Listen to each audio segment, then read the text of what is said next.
Yo, so guys, welcome back to another video. This is a reaction to, well, another one to World According to Briggs, and the video is what's up with the 14 US territories, and obviously the US has 50 states. I'm assuming with this, it's countries like, wait, it's like Guam. There's a few that I know, like obviously Puerto Rico.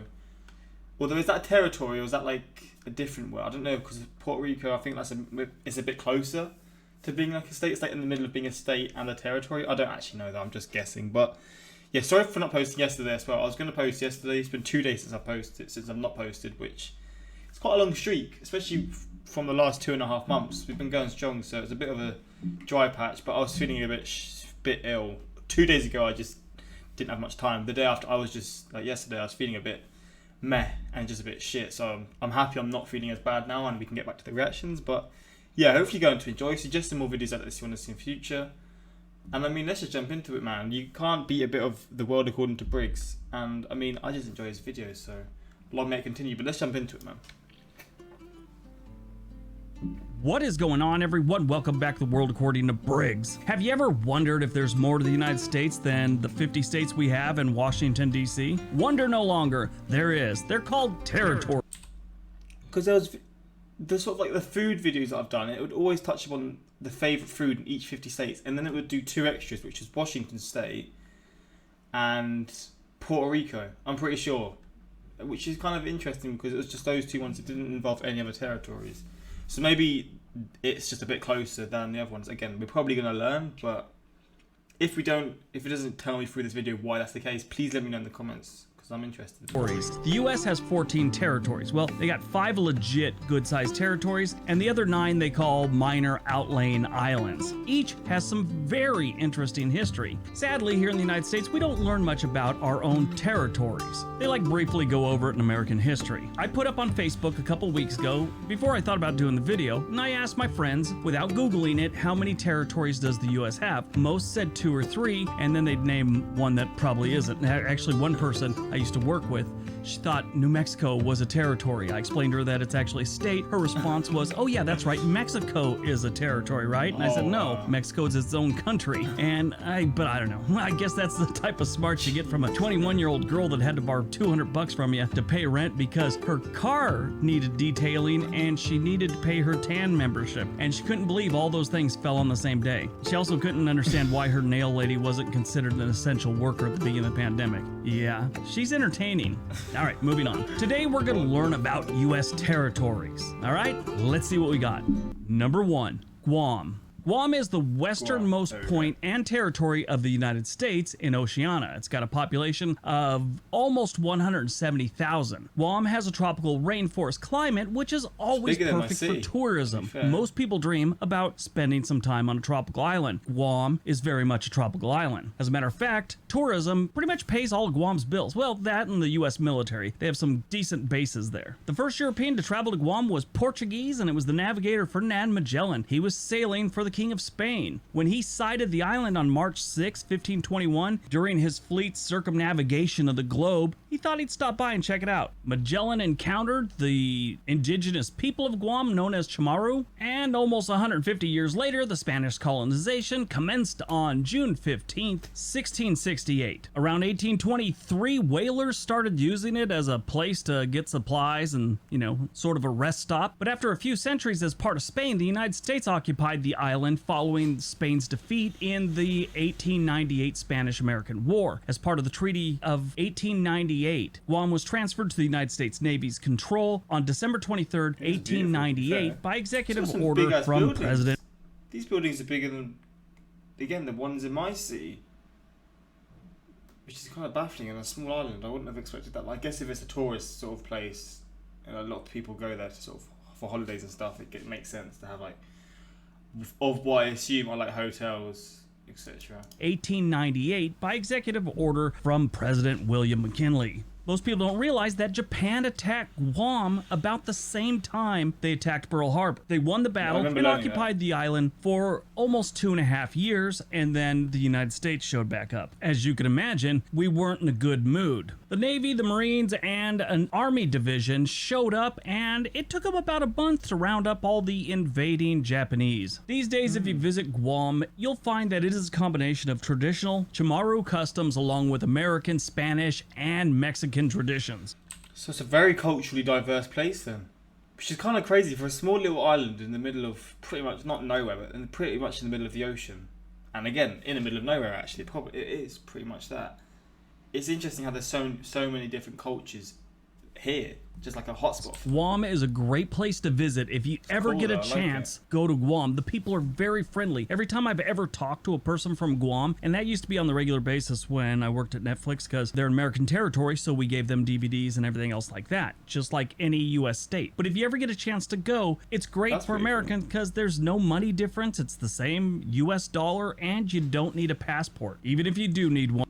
Oh, so if you're American, you don't have to have a passport? That's pretty sick. That is cool. That is actually really cool, man. So any of these territories you can just travel to without a passport. I am damn jealous, man. It's just a beautiful island that you should visit if you ever get the opportunity. Number 2.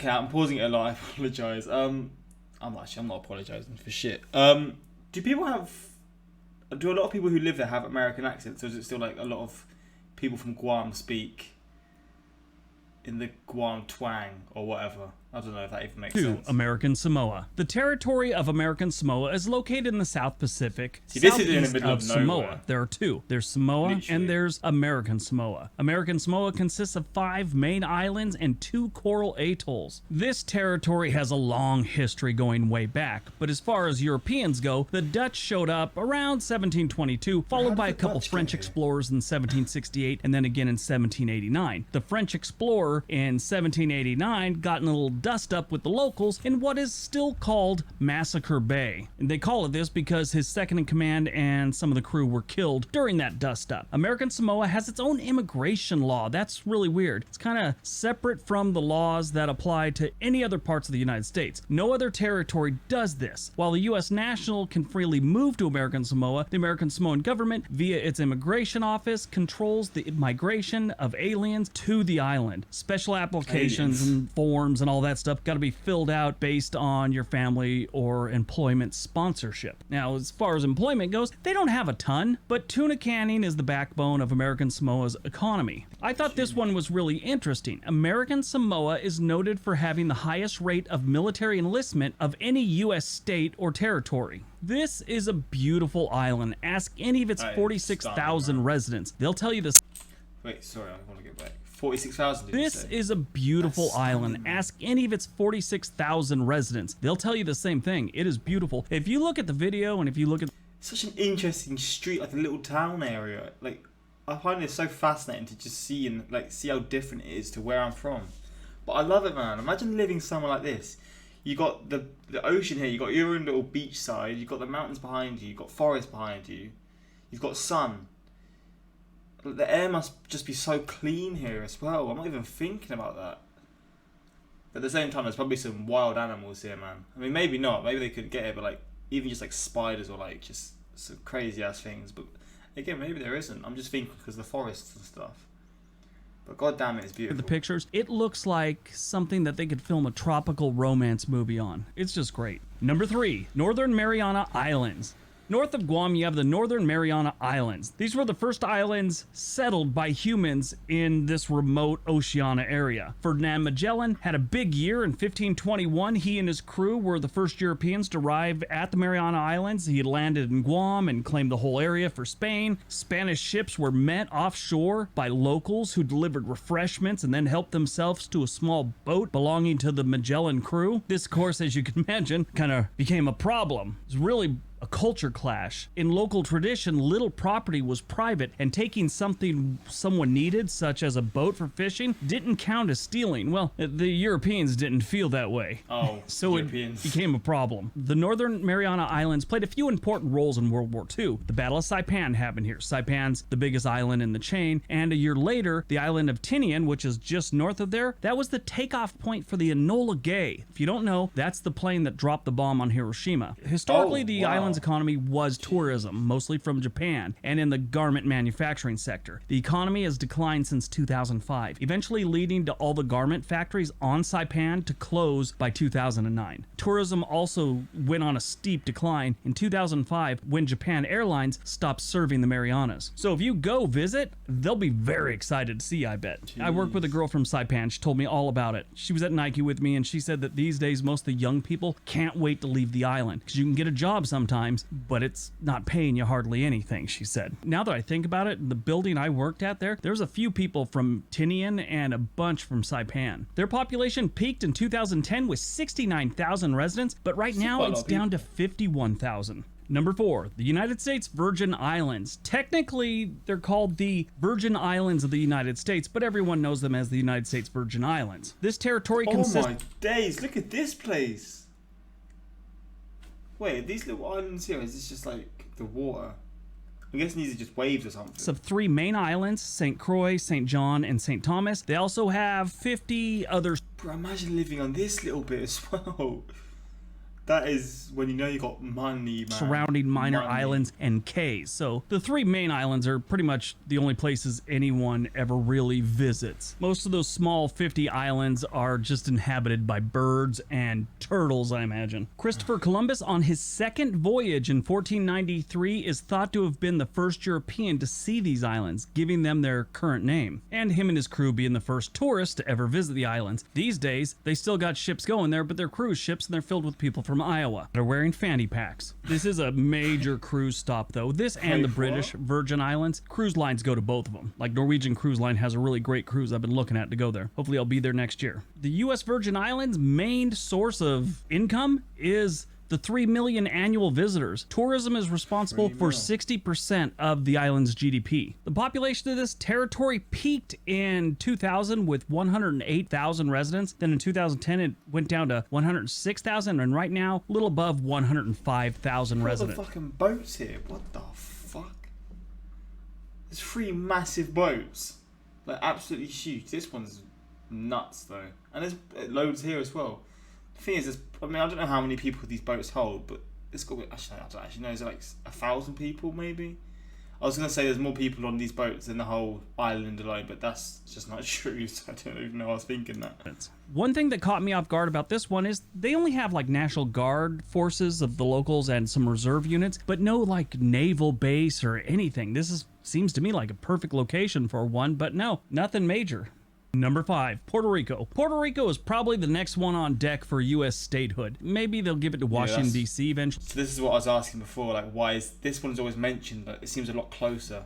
And I guess he's going to explain it. But I think Puerto Rico will be the next one. Its official name is the Commonwealth of Puerto Rico, and it was first colonized by Spain, and that's who gave it the name, Puerto Rico, which is Spanish for rich port. Puerto Ricans have been U.S. citizens since 1917, and they can move freely between the island and the mainland. No paperwork, no nothing. They just go. Just like going from Utah to Nevada. Now, how did we get Puerto Rico? Well, it was the same way we got Guam and a bunch of other places. On July 25th, 1898, during the Spanish-American War, the U.S. invaded Puerto Rico. After the U.S. prevailed in the war, Spain had to give up Puerto Rico along with the Philippines and Guam under the Treaty of Paris, which went into effect on 11 April 1899. Puerto Rico has some financial problems for the local government right now, and their economy isn't the best. They have manufacturing jobs, finance, insurance, and real estate. A lot of people work for the government, but also tourism plays a big role in the economy of Puerto Rico. As you can imagine, tropical islands seem to do that. Puerto Rico has seen a drop in population in the last 2 census. In 2000, they peaked at 3,808,000 residents.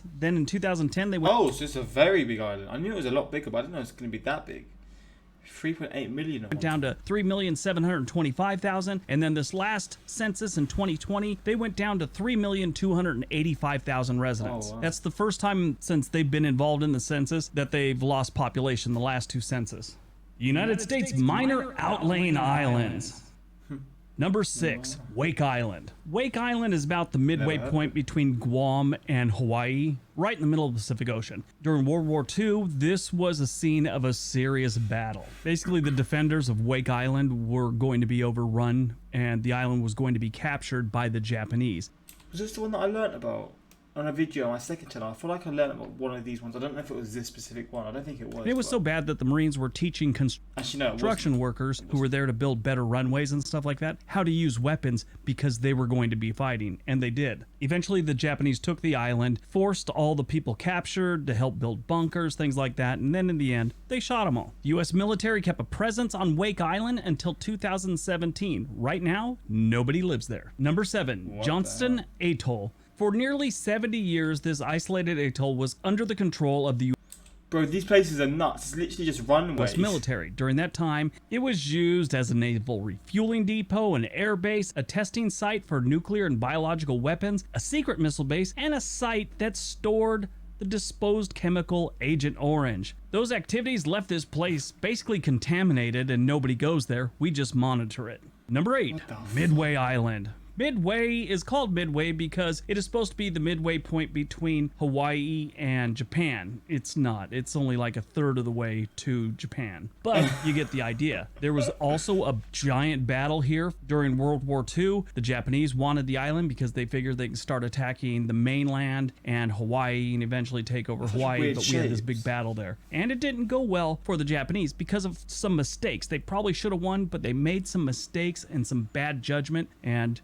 yeah, they didn't win that battle. In the late 1970s, the Navy downgraded Midway from a naval air station to a naval air facility, and a large number of the personnel and dependents began leaving the island. With the Vietnam War ending and just different things like satellites coming into play, they really didn't need this outpost in the middle of the ocean anymore. In 1988, Midway became a national wildlife refuge. It also serves another interesting purpose. They have an airstrip on there from World War II that is maintained as an emergency landing spot for trans-Pacific airliners. So if they're leaving Hawaii, going to Japan or something like that, and they're having problems, can't make it back, they try and go for Midway. Number 9, Kingman Reef. Kingman Reef is south of Hawaii, and there's nothing here. This is just a reef. It's got a little patch of land. Bro, imagine like... These ones scare me because there's probably like been, actually maybe not, but like, just imagine there like being one person who lived here like on a house and it just suddenly got over, like it just, the water just basically went over it and I mean, covered it completely, and I mean, you're just stuck there. And that's my sort of worry with the previous ones. They're such small islands. There's no way you can go. If the water like goes crazy one time, surely it just goes like completely through like the land. I don't know, it just... I don't know how I'd feel like being at one of those bases. That you probably even couldn't set up a house on. There's nothing here. But we own it. It's a territory. Number 10, Palmyra Atoll. South of Kingman Reef, you have this small atoll, which is actually kind of a cute place. It looks really nice. You wouldn't be able to live here, I don't think. There's another runway here. Fuck. They have any fresh water, but if you bring your own water, a lot of people do, and they go snorkeling here. That's about all you do here. Number 11, Jarvis Island. Yeah, there's nothing here but birds. No trees, no nothing. At one point in the 1930s, we did this thing called the American Equatorial Island Colonization Project, where we left some settlers there for a while every year. They'd pull a shift for like 6 months or a year, and then we'd bring new ones there, and we had to maintain a presence on the island or we'd lose it. It was just some weird thing, but there hasn't been anyone there in decades, and there's nothing to see there. Number 12, Baker Island. Just like Jarvis Island, there's nothing here, and we did the same thing. We put some settlers there. Bro, I love seeing these little islands. It's like, what the fuck is this? It's like a little lighthouse. Obviously it isn't, but... it's just like these little islands in the middle of nowhere, like... it's just sort of there. And again, people maybe lived here at one point here or there, maybe not, but... I just find these small little islands in the ocean just so, like... for 6 months at a time back in the 1930s, and I think they launched a couple flights during World War II from there to bomb different little islands the Japanese had occupied. But really, there hasn't been anyone there in decades also. Right now their population is 0. Unless you count birds, then it's probably a couple thousand. Number 13, Howland Island. Not too far from Baker Island is Howland Island. This one is another little nothing place out in the middle of nowhere. No trees, no nothing, no fresh water, no reason to go here. Only one person ever tried to find this place and couldn't, and that was Amelia Earhart. She was supposed to meet a U.S. Navy ship on the island to be refueled and resupplied and then continue on with their trip. They think they heard her on the radio a couple times, but they couldn't really help her. They just heard her briefly and that was about it. Never to be seen again. Number 14, Navasa Island. Navasa Island is a little bit interesting. There's no one there, nothing goes on there, just mostly birds. It's totally uninhabited. I don't think they've ever really had anyone living there, but we claim we own it, and it's a U.S. territory. Well, Haiti claims they own it. This has been an ongoing dispute. I mean, we haven't gone to war with them over it, but they claim it and we claim it, so who knows? Bro, these videos are so fun. I actually really enjoy this one. This is one of the most, one of the most enjoyable ones that I sort of just find fun to see, man. These sorts of videos are just fun for me, man. They're so like, I don't know, they're just fun to see, man. But like, isn't it wild, like how like 600-700 years ago when people were exploring the world, and, like finding these different islands that were inhabited or uninhabited, and I mean, when you think about it, back in those days, they must have just felt the world just goes on and on and on, and they could just keep finding new things. It must have been such a weird sort of feeling, like exploring the world when you don't know what's there. Must have been so weird. Please do the big 5 US territories and the livability. I'd enjoy that one as well, to be honest. The US does not like empires, they just collect territories. If I was still teaching country school, I would have my kids watch every World According to Briggs video. I didn't realise there were 14. I usually think of the territories as being Guam, Puerto Rico, America, Samoa, US Virgin Islands and North Mariana Islands. I love learning about the territories because they're so forgotten. It is, I mean, for me, I don't even know about like 90% of them, but it's just enjoyable, man. It is really just, it's just different and it's just refreshing to sort of see this kind of stuff. And again, like small islands just baffle me. Like there's, I want to see the least populated country. Is it like the Marshall Islands? Wait. Populated country. And it's just, again, it's just in the middle of absolutely nowhere. Oh, Vatican. Okay, least populated island country. Is it, yeah, Tuvalu. Like, it's nuts. Like, pictures. It's just, it just baffles me, man. I couldn't live somewhere like this because I could if you're born here, but it looks banging, to be honest. Like, it looks like a place like, yes, I'm happy. Wait. That you like want to go. I can't really, this, like, look at this. Wait, can I zoom in? I can. I just find this stuff so cool to look at, man. I think it's so sick. It's got some little, I guess this is the airport. I don't really know. This is where all the people live. You go down here. I mean, it's just cool, man. It really is just sick to me just to learn about this sort of stuff and just to see. But yeah, Tuvalu is definitely one that I'm interested. Like, look at this! Look at this long strip that people live on. One big wave comes and you just like it's going through all the houses. I just, it's weird how you can live like here, and there's just miles, thousands of miles, or hundreds of miles of just open water, and then the other side there's just thousands of miles or hundreds of miles of open water. It's just crazy, man. Look at this, man. It's so thin. Wait, Tuvalu. How is it like near like New Zealand, like Fiji? Because my she's not blood related, but my grandma has a son. So that's my step uncle or something. I don't really know how it works. Lives in Fiji, and I've never actually been there, but I know she went there a lot. Like Tuvalu location. I know it's near like those sort of countries. Yeah, it is. It's near like Fiji. And okay, I mean, it's not actually that. I mean, it is probably still quite far from Australia, but I thought it was like further out this way. But yeah, man, I just find it something really cool to look at, man. I love these sorts of videos. But yeah, I mean, hopefully you enjoyed this one. More of these videos on the way. Suggest some more ones that you want to see from either World According to Briggs, more geography type reactions, or just any videos in general. Just suggest them and I'll be sure to do so. But hopefully you enjoyed, and until next time, like, subscribe.